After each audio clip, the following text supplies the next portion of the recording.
तुम मेरी मदद कर दो। मेरे ऊपर एक शेर ने हमला किया है। मेरी बछड़ी को मैंने झाड़ियों के पीछे छुपा दिया है। तुम उसकी देखभाल करो। भगवान तुम्हारा भला करेगा। कभी कोई तकलीफ नहीं होगी। तुम तो बोलती हो, तुम कोई साधारण गाय नहीं लगती। मैं साधारण गाय नहीं हूँ। मुझे वरदान मिला है कि मैं कुछ इंसानों से बातें कर सकती हूँ और सिर्फ जो नेक इंसान होगा वही मेरी भाषा समझ सकेगा। यानी कि तुम मेरी भाषा समझ रहे हो तो दिल के तुम बहुत नेक इंसान हो। मुझ पर एक एहसान करो, मेरी बछड़ी को ले जाओ और उसकी देखभाल करो। तुम्हारी बछड़ी वो ठीक तो है ना? हाँ, वो ठीक है, पर शेर किसी भी वक्त उसे मार देगा। मुझ पर रहम करो और मेरे बच्चे को अपने साथ ले जाओ। ठीक है, मैं तुम्हें वचन देता हूँ कि तुम्हारे बच्चे को भी मैं अपने बच्चों की तरह पालूंगा। तभी झाड़ियों से एक छोटा बछड़ा बाहर आता है। तभी गाय की मृत्यु हो जाती है। नहीं माँ, तू मुझे छोड़कर नहीं जा सकती। माँ उठो ना, मेरा अब देखभाल कौन करेगा? शांत हो जा बेटी, अब तुम्हारी माँ इस दुनिया में नहीं रही। अब से हम तीनों हमेशा एक परिवार बनकर रहेंगे। पर मेरी माँ मुझे छोड़कर नहीं जा सकती। ये तो कुदरत का नियम है, जो आया है उसे जाना ही पड़ता है। रुको, मैं तुम्हारी माँ की अंतिम यात्रा अच्छी तरह से कर देता हूँ। रघु मिट्टी खोदकर गाय को दफनाता है और बछड़े को लेकर अपने घर आ जाता है।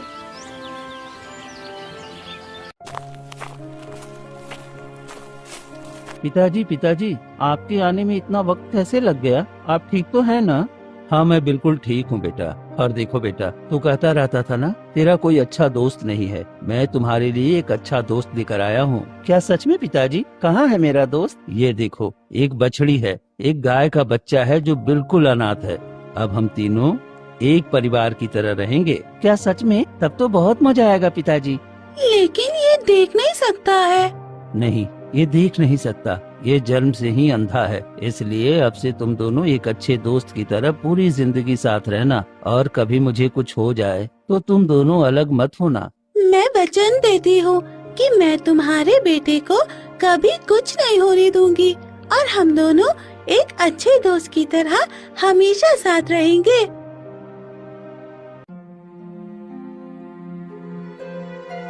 दिन रात की मेहनत से धीरे धीरे समय बीतता है और देखते ही देखते 10 साल बीत जाते हैं।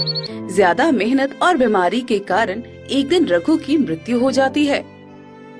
पिताजी, पिताजी क्या हो गया? आप कुछ बोल क्यों नहीं रहे हैं? गौरी, पिताजी को क्या हो गया? ये कुछ बोल क्यों नहीं रहे हैं? गोपाल पिता की मृत्यु हो गई है। अब वो कभी बोल नहीं पाएंगे। वो हमें छोड़कर चले गए हैं। नहीं नहीं, ऐसा नहीं हो सकता। पिताजी मुझे छोड़कर नहीं जा सकते। पिताजी, पिताजी उठिए ना, क्या हो गया है आपको? गोपाल फूट फूट कर रोने लगता है। ये आवाज सुनकर गांव वाले आ जाते हैं। अरे गोपाल, तेरे पिता की मृत्यु हो गई है। अरे अब क्या होगा इस बेचारे अंधे का? अब तो इसका दुनिया में कोई नहीं है। कैसे ये अपने पिता का अंतिम संस्कार करेगा? हाँ, तुम ठीक कहते हो भाई। अरे जब से ये पैदा हुआ है, एक तो अंधा पैदा हुआ, ऊपर से इस बेचारे को इतना परेशानी और इतना काम करना पड़ा कि देखो वक्त से पहले ही चला गया। अब पता नहीं इस अंधे का क्या होगा। हाँ हाँ, लगता है यही अपशगुन है। जन्म लेते लेते अपनी माँ को खा गया और देखो अब अपने पिता को भी खा गया। ऐसे अपशगुन को तो हमारे गांव में भी नहीं होना चाहिए। आप लोग ये कैसी बातें कर रहे हो? मेरे पिताजी की मृत्यु हो गई है और आप लोग अभी भी उल्टी सीधी बातें कर रहे हो। चले जाओ यहाँ से। अगर मेरे गम में शामिल नहीं हो सकते तो कम से कम मुझे ताना मत मारो, ये ठीक नहीं है। अरे इसकी अकड़ तो देखो, एक तो ये अंधा है और ऊपर से इसकी हालत इतनी कमजोर है। अरे अब तो संभल कर बात किया कर। एक तू और एक ये तेरा गाय, तुम दोनों क्या कर लोगे? पूरे गांव में तो भूखे मरोगे। सभी गांव वाले वहाँ से चले जाते हैं। गोपाल, अपना दिल छोटा मत करो। गांव वाले तो ताने देते हैं। मैं तुम्हारी जिम्मेदारी उठाऊंगी, तुम्हें कुछ भी नहीं होने दूंगी। तुम्हारे पिता को वचन दिया था, उन्होंने मुझे अपना समझा, तो मैं तुम्हारा सहारा बनूंगी, तुम्हारी अच्छी तरह देखभाल करूंगी। गोपाल और गौरी मिलकर रघु का अंतिम संस्कार करते हैं। कुछ दिन बीतते हैं।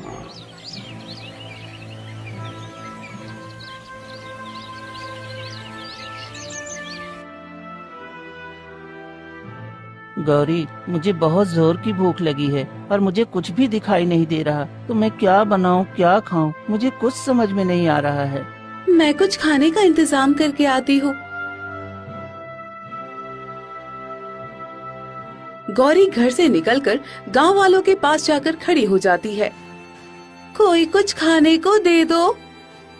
ये गाय यहाँ पर क्या कर रही है? लगता है हमसे कुछ कह रही है। अरे गाय भला कैसे बोल सकती है? तुम्हें जरूर कोई नशा हुआ है। अरे जा जा जा यहाँ से, तेरा साया हमारे ऊपर मुसीबत लाने वाला जैसा है। जा जा यहाँ से। गौरी को भगा दिया जाता है और वो कई जगह मदद मांगती है, लेकिन कोई उसकी मदद नहीं करता। थक हार कर गौरी घर वापस आती है।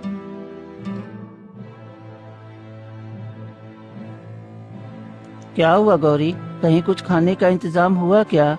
मैंने गांव वालों से मदद मांगी पर कोई मेरी बात नहीं समझता, क्योंकि किसी के दिल में दया और प्रेम है ही नहीं। सब छल कपट से भरे हुए हैं। ये मेरी भाषा सिर्फ तुम और तुम्हारे पिता ही समझते थे और कोई नहीं। दिन बीतते हैं और दोनों की हालत दिन ब दिन खराब होती जाती है।